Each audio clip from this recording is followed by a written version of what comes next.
The air was thick with tension as the Gornox War Council convened in the Grand Chamber of Cordith Prime. Towering spires of obsidian gleamed beneath the artificial glow of the planetary defense grid, a display of the Empire's unyielding dominance. Yet within the room, an unshakable unease crept like a shadow, stirred by the presence of one alien, General Tassark. The aged veteran stood apart from the rest, his pale blue scales dulled with time and etched with scars of battles long past. His once vibrant crest now drooped, a testament to the weight of years and memories that refused to fade. He was a relic, respected yet largely ignored by the younger, more ambitious commanders who saw him as a cautionary tale rather than a source of wisdom. "Speak your piece, General," Commander Varn barked, his tone brimming with impatience. Varn was everything Tassark was not, young, brash, and hungry for glory. His crimson armor gleamed as he leaned forward, his fiery eyes daring the old general to challenge his authority. "We haven't all day." Tassark's gaze swept the room, pausing briefly on Lieutenant Arden, a junior officer whose subdued demeanor contrasted with the arrogance that filled the chamber. Arden shifted uncomfortably under the scrutiny, but said nothing. Tassark took a deep breath. "You believe humans are weak," he began, his voice low but firm. "You believe they are a species of chaos, incapable of discipline or unity. That belief will be your undoing." Snickers rippled through the assembly. Varn leaned back in his chair, arms crossed. "This again? Your obsession with humans is starting to border on pathetic. They are nothing more than a nuisance, an annoyance to be swatted aside. You think this because you have not faced them," Tassark replied, his tone unyielding. "You see their technology and laugh at its inferiority. You witness their disorganized fleets and assume they lack strategy. But you do not see their resolve, their ingenuity, their capacity to endure." Varn rolled his eyes. "Enough with the melodrama. If humans were truly a threat, we would have seen it by now." Tassark's expression darkened. "You saw it 3 cycles ago. You just refused to acknowledge it." The chamber fell silent. Varn's smirk faltered, and Arden glanced at Tassark with renewed interest. The general continued, his voice taking on a haunted quality. "I was there at Daryan 5, he said. "We thought we were invincible. Our fleet, a shining armada of unstoppable power. The humans were nothing more than an afterthought. We descended upon their colony, expecting a swift victory. What we encountered instead was something I will never forget." Tassark's claws tapped against the edge of the table, the sound echoing like distant gunfire. "They fought with desperation, yes, but also with cunning. They exploited every weakness, every oversight. When their weapons failed, they turned their own machinery into bombs. When we surrounded them, they burrowed into the ground and set traps that turned our numbers against us. It wasn't just strategy. It was survival distilled into something pure and terrifying." Varn scoffed, though his bravado seemed forced.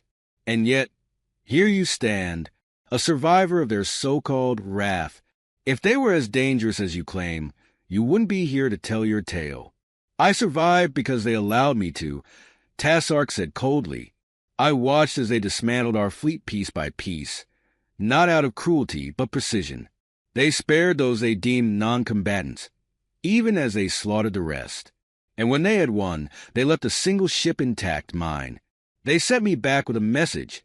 Do not come again." The room was deathly quiet now. Even Varn seemed unsettled, though he masked it with a dismissive wave. "A convenient story, General. But we are not the fleet of Daryan 5. We are the Gornox Empire, the most powerful force in the galaxy. Whatever ragtag tactics the humans employed against you will not work against us." Tassark shook his head, his voice tinged with sorrow. "Power means nothing to them. They fight not for conquest or resources, but for survival. And those who fight for survival do not fight fair." Arden leaned forward, his brow furrowed. "General, if what you say is true, then why not propose diplomacy? Surely, there must be a way to avoid conflict." Tassark's gaze softened. "I have tried. They do not trust us, and why should they? We have given them no reason to believe in our goodwill. The humans have seen only our aggression, our arrogance. They will not negotiate from a position of weakness. Varn slammed his fist on the table, breaking the spell of Tassark's words. Enough of this defeatist drivel. The Council has decided, and the invasion will proceed as planned. Humans are an obstacle to our expansion, and obstacles are meant to be destroyed. Tassark's shoulders sagged, but his eyes burned with defiance. You are making a grave mistake, Commander. One that will cost us dearly. Varn sneered. We shall see, old man. Perhaps you've simply grown too soft to understand what it takes to win a war.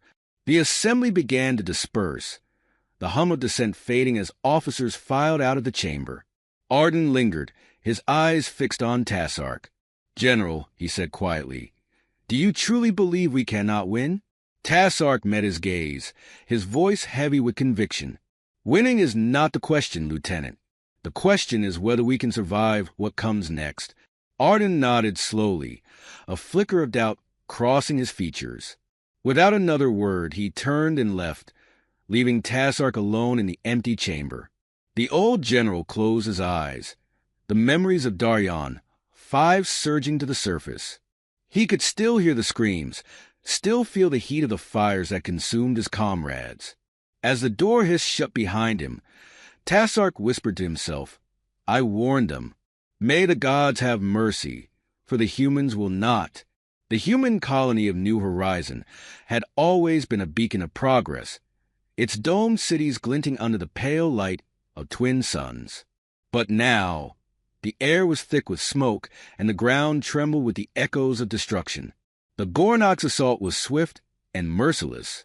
Towers collapsed into rubble, shuttles exploded mid-flight, and the screams of the fleeing population were drowned out by the unrelenting roar of alien weaponry. Commander Varn observed the devastation from his command vessel, a cruel smile playing across his face. Let this be a lesson to them, he muttered, his voice dripping with contempt. Behind him, Lieutenant Arden stood in uneasy silence, his gaze fixed on the burning planet below. The weight of the old general's warnings lingered in his mind, but he said nothing. At the colony's edge, amidst the chaos, a lone communications officer staggered through the wreckage, his uniform scorched and torn. With trembling hands, he activated a battered transmitter. The message he sent was simple yet dire. New Horizon has fallen. This is not an evacuation request. It is a warning. Light years away, aboard the UN Death, the distress call crackled through the bridge. Captain Marcus Johnson stood motionless as he listened, his angular features hardening with every word. A veteran of countless battles, Johnson was a man of quiet intensity, his steel-gray eyes betraying little emotion. But those who knew him understood that behind his stoic demeanor lay a mind as sharp as the edge of a blade. New Horizon, he said finally, his voice low but firm. How long until we lost contact? For minutes, sir, replied Ensign Carter, his hands trembling as he reviewed the report. No further transmission since. Johnson nodded, his jaw tightening. He turned to the ship's tactical officer, Commander Owen Price. What's our closest fleet presence? Price shook his head grimly. Closest reinforcement is a Valor group 6 days out. We're on our own. The silence that followed was heavy, broken only by the steady hum of the ship's systems. Finally, Johnson straightened, his voice cutting through the tension like a knife. Then we'll show them what it means to provoke humanity. The bridge erupted into controlled chaos as orders were issued and systems brought online. Johnson moved with precision, his presence a calming force amidst the urgency. He paused briefly at the science console, where Dr. Heath Mercer was already analyzing the preliminary data from the attack. Mercer was an unassuming figure, his wiry frame and perpetually distracted air hiding a mind that had outwitted some of the galaxy's most dangerous threats. They hit the colony hard, Mercer said, his voice tinged with anger. No pattern to their strikes. This wasn't a tactical operation. It was a slaughter. They're testing us, Johnson replied. Try to see how far they can push before we push back. Mercer's lips tightened. They're about to find out. Within hours, the Death emerged from hyperspace near the remnants of New Horizon. The sight was a sobering one. The once thriving colony was now a graveyard of twisted metal and scorched earth. The ship's sensors picked up no signs of life. The Gornox fleet had moved on, leaving only devastation in its wake. Johnson stood at the observation deck, his hands clasped behind his back. "They think this will break us," he said softly. "But they've underestimated what we're capable of." "What's the plan, sir?" Price asked, his voice steady despite the gravity of the situation. Johnson turned, his expression unreadable. "We make them pay." The retaliation began with precision strikes on Gornox supply routes. Small, agile human ships slipped past enemy defenses, delivering devastating blows to key outposts and transports. The Gornox, accustomed to overwhelming their enemies with brute force, found themselves outmaneuvered at every turn. Each strike was calculated, leaving no room for retaliation. At the heart of these operations was Johnson, directing his forces with the precision of a master strategist. He anticipated the Gornox's every move, exploiting their overconfidence and rigid tactics. Mercer provided critical support, his insights into alien technology enabling the humans to disrupt the Gornox communication networks and cripple their logistical chains. Word of humanity's response spread quickly.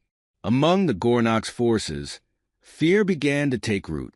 Stories of human ships appearing out of nowhere, striking with surgical precision before vanishing into the void, spread like wildfire.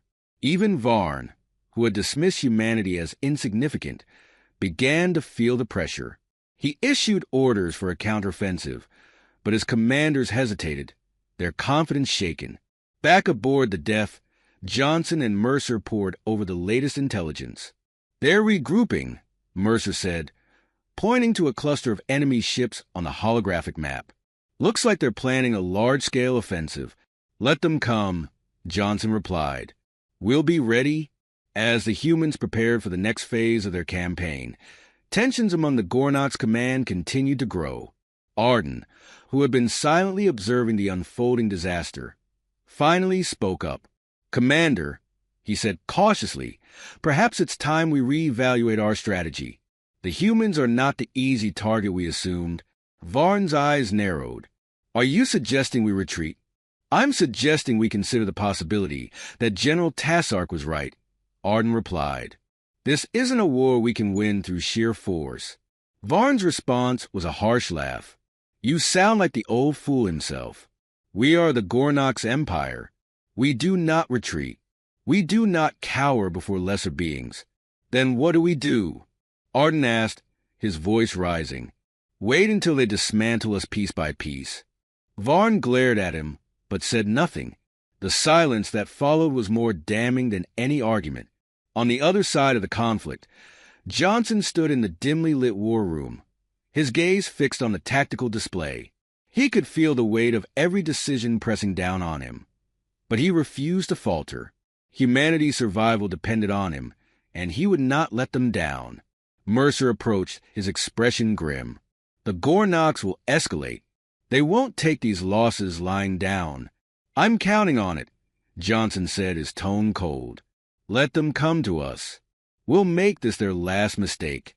As the Death prepared for the inevitable confrontation, the air aboard the ship was charged with a mix of determination and quiet anticipation. The crew knew the odds, but they also knew what was at stake. They would not back down. They would not surrender. In the vast darkness of space, the first glimmers of the Gornox fleet began to appear. Johnson watched them with steely resolve, his voice calm as he issued his final orders. "This is where we make our stand. This is where they learn what it means to fight humanity." The Gornox fleet emerged from hyperspace in perfect formation, a display of overwhelming might that would have broken the spirit of any lesser opponent. Thousands of ships, their hulls gleaming like obsidian blades, cast a shadow over the vast expanse of space. Commander Varn stood at the bridge of the flagship, his gaze locked on the holographic display of their target. humanity's primary defense fleet. "This is where it ends," he declared, his voice a blend of confidence and fury. "No more skirmishes, no more games. We will crush them here and now." Lieutenant Arden stood silently at his side, watching the fleet's slow advance toward the human positions. There was no denying the sheer power of their forces, yet a knot of unease tightened in his chest. The humans had proven resourceful, unpredictable. Their silence now was unnerving. On the other side of the conflict, aboard the UN Death, Captain Marcus Johnson observed the Gornox fleet with a calculating stare. The enemy's formation was flawless, their strength undeniable, but he saw it for what it was, a rigid system begging to be exploited. Beside him, Dr. Heath Mercer studied the enemy's movements with the intensity of a man searching for cracks in an impenetrable wall. "They're committing everything," Mercer remarked, his voice carrying a mixture of admiration and disdain. "Arrogant bastards think sheer numbers will win this." Johnson nodded, his expression unreadable. "They've yet to learn. Let's teach them."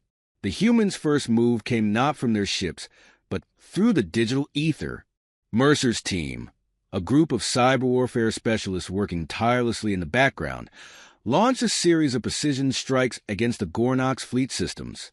Communications faltered, targeting arrays glitched, and a cascade of false alarms spread confusion through their ranks. On the Gornox flagship, Varn slammed a clawed hand against the console. "What is happening?" he roared, as technicians scrambled to restore order. "It's interference," Arden said, his voice tight. "They're disrupting our systems." "Then adapt," Varn snapped. "Push forward. Overwhelm them with firepower." But the humans didn't wait for the Gornox to recover. Small, agile strike teams emerged from the shadows of asteroid fields and debris clusters, hitting the fleet supply ships and support vessels with ruthless efficiency.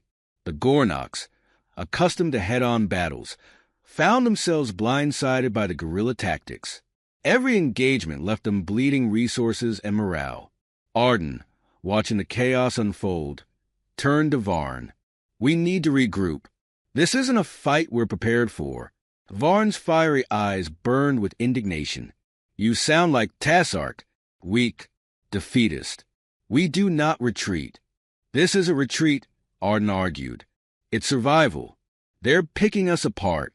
Varn ignored him, barking orders for an all-out assault. The fleet pushed forward, but their cohesion was already fraying. As the humans struck with relentless precision, the Gornox's losses mounted. On the Death, Johnson orchestrated the battle with the precision of a master conductor. His calm directives cut through the chaos, turning every engagement into a calculated victory. Mercer, ever the pragmatist, marveled at the captain's ability to anticipate the Gornox's moves.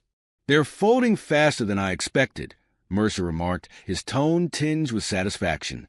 "They're predictable," Johnson replied. "That's their weakness. They rely on brute force, and when that fails, they don't know what to do." As the battle raged on, the Gornox fleet's morale crumbled. Reports of human infiltrators sabotaging key systems spread panic. Ships vanished without a trace, their crews taken out in surgical strikes. Fear, an emotion foreign to the Gornox, began to take hold. Amidst the chaos, General Tassark, who had been relegated to a minor advisory role, watched the unfolding disaster from a secondary command station. His scaled hands trembled as he saw his people's might unravel before his eyes. Turning to a junior officer, he spoke with urgency. "Send word to Arden. If Varn won't listen, perhaps he will." Arden received Tassark's message during a brief lull in the fighting. The old general's words were simple, but laced with the weight of his experience. "Withdraw while you still can. Pride will not save you." For the first time, Arden truly understood the depth of humanity's resolve. They weren't just fighting a war. They were dismantling an empire. But convincing Varn of this truth seemed impossible. On the flagship, Varn stood alone at the center of the bridge, his rage boiling over as reports of defeat continued to flood in. He refused to see reason, his pride blinding him to the reality of their situation. When Arden approached him with Tassark's plea, Varn erupted in fury. "You think I'll surrender?" To them he spat. "I would rather die." "Then you'll doom us all," Arden replied, his voice steady despite the tension. "This isn't about pride, Commander. It's about survival." But Varn would not hear it. He issued an order to rally the remaining fleet for one final, desperate offensive. Arden, torn between his duty and his growing doubt, could do nothing but watch as the Gornoks marched toward their doom. The humans, however, were ready. Johnson had anticipated the move and set a trap. The Gornoks fleet, battered and disorganized, walked straight into an ambush. Human ships encircled them, cutting off their escape routes and raining fire from all sides. On the bridge of the death, Johnson gave the order to deliver the final blow. "End this," he said simply, his voice devoid of triumph. The battle ended not with a climactic explosion, but with a quiet, devastating realization. The Gornoks fleet was broken. Their flagship, once a symbol of their invincibility, drifted in silence, its systems disabled.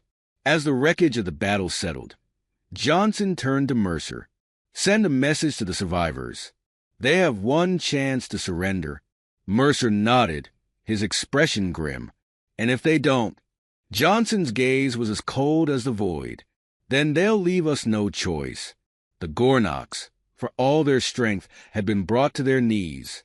Yet Johnson knew the fight was far from over. Humanity had won this battle, but the war was only beginning. The question now was whether the Gornoks would accept defeat, or if their pride would drive them to extinction. The bridge of the UN death was silent, save for the hum of the ship's systems and the faint, tense breathing of its crew. Captain Marcus Johnson stood at the center, his gaze locked on the holographic display before him. The remnants of the Gornoks fleet, scattered and weakened, had retreated to a nearby system. But Johnson knew this wasn't over. Not yet. "They're regrouping," Dr. Heath Mercer said, breaking the silence. He tapped a few commands into his console, bringing up a detailed analysis of the enemy's movements. What's left of their fleet is consolidating around a massive energy signature. Looks like a planetary defense platform. Johnson studied the data, his sharp eyes narrowing. "A last stand," he murmured. "They're fortifying their position, hoping to turn the tide." Commander Owen Price, his tactical officer, stepped forward. "If they're dug in, it'll be a bloodbath. We've won the upper hand. We could pull back, regroup." "No," Johnson interrupted, his tone firm but not harsh. "If we give them time, they'll rebuild. This isn't just about winning a battle. It's about ensuring they never pose a threat again." The crew exchanged uneasy glances. They knew the cost of what Johnson was proposing, but they also knew his resolve. He wasn't a man who made decisions lightly. "Prepare the fleet," Johnson ordered. "We move in 5 hours." As the crew sprang into action, Johnson retreated to his quarters. He sat at his desk, staring at the small holographic photograph of his family, a wife and daughter he hadn't seen in years. He ran a hand over his face, the weight of command pressing down on him. But there was no room for hesitation. Too many lives depended on him. When the fleet arrived in the Gornok system, the sight that greeted them was daunting. The enemy had established a defensive perimeter around a massive, heavily fortified planet. Orbital platforms, bristling with weaponry, surrounded the world, their cannons trained on the approaching human ships. "Impressive," Mercer admitted as he analyzed the defenses. "But it's all or nothing for them. If we break through this, they're finished." Johnson nodded. "Begin the assault." The first wave of human ships moved into position, their sleek designs cutting through the void. The Gornoks opened fire immediately, filling the space with beams of destructive energy and waves of missile barges. Explosions lit up the darkness, and the human fleet responded in kind. On the Gornok's flagship, Commander Varn barked orders, his voice raw with fury. "Hold the line! Do not let them breach the defenses." Lieutenant Arden stood nearby, his expression grim. He had tried one last time to reason with Varn before the battle began, but his pleas had fallen on deaf ears. Now, as he watched the carnage unfold, He couldn't shake the feeling that this was a war they were destined to lose. The Def led the charge, its advanced shielding absorbing the brunt of the enemy's fire. Johnson coordinated the attack with surgical precision, directing squadrons to exploit weak points in the Gornok's defenses. Mercer's expertise proved invaluable as he identified vulnerabilities in the orbital platforms, allowing human bombers to deliver devastating strikes. Despite their losses, the humans pressed forward, their determination unyielding. Each victory, no matter how small, brought them closer to the planet. But the Gornoks fought with the desperation of a cornered predator, their resistance growing fiercer with every inch the humans gained. As the battle raged, Johnson received an urgent message from Mercer. "Captain, I've detected an anomaly in the planetary defenses. There's a central control hub buried beneath the surface. If we can take it out, the entire system will collapse." Johnson's mind raced. It was a risky move, but it could end the battle in one decisive stroke. "Prep a strike team," he ordered. "I'll lead it myself." Price stepped forward, his voice edged with concern. "Sir, with all due respect, you're too valuable to risk on a ground assault." "I trust you to handle the fleet," Johnson replied, his tone leaving no room for argument. "This is something I need to do." The strike team, composed of the best soldiers humanity had to offer, boarded a sleek dropship and descended toward the planet.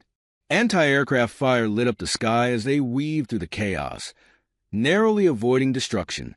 When they finally touched down, the team moved with practiced efficiency, pushing toward the control hub through a maze of fortified defenses. The ground battle was brutal. Gornok soldiers, towering and heavily armored, fought with feral intensity. But the humans, smaller and more agile, used their superior tactics and technology to gain the upper hand. Johnson led the charge, his rifle a blur of precision shots. His presence was a rallying point for the team, his calm under fire inspiring those around him. As they reached the entrance to the control hub, Mercer's voice came through the comms. "You've got limited time, Captain. They're redirecting reinforcements to your position." "Understood," Johnson replied. "We'll make it quick." Inside, the control hub was a labyrinth of alien machinery. The team moved cautiously, aware of the slightest movement. Finally, they reached the central chamber, where a massive core pulsed with energy. "This is it," Johnson said, planning the charges with the help of a demolitions expert. "Cover me." Before they could finish, a group of Gornok soldiers burst into the chamber, weapons blazing. The room erupted into chaos as the two sides clashed. Johnson fought with relentless precision, his every move a calculated strike. Despite their numbers, the Gornoks began to falter under the human assault. The charges were set, their timers ticking down. "We're done here," Johnson called out. "Fall back." The team retreated under heavy fire, making their way back to the dropship. The charges detonated as they lifted off, sending a massive shockwave through the planet's defenses. Orbital platforms flickered and went dark, their weapons falling silent. On the Def, Price watched as the Gornok's fleet descended into chaos. "The defenses are down," he reported. "They're exposed." Johnson's voice came through the comms. "Finish it." The human fleet surged forward, overwhelming the disoriented Gornok's forces. One by one, their ships were destroyed or forced to surrender. The battle was over. Back aboard the Def, Johnson stood in the war room, his face drawn but deaf. He knew the cost of their victory, the lives lost and the sacrifices made. But he also knew it was necessary. "We've won the battle," Mercer said, joining him. "But this war isn't over." "No," Johnson agreed. "But they'll think twice before crossing humanity again." As the wreckage of the Gornok's fleet drifted in the void, a message was sent to their surviving leaders: surrender or face extinction. It was a message backed not by arrogance, but by the unyielding resolve of a species that had been pushed too far.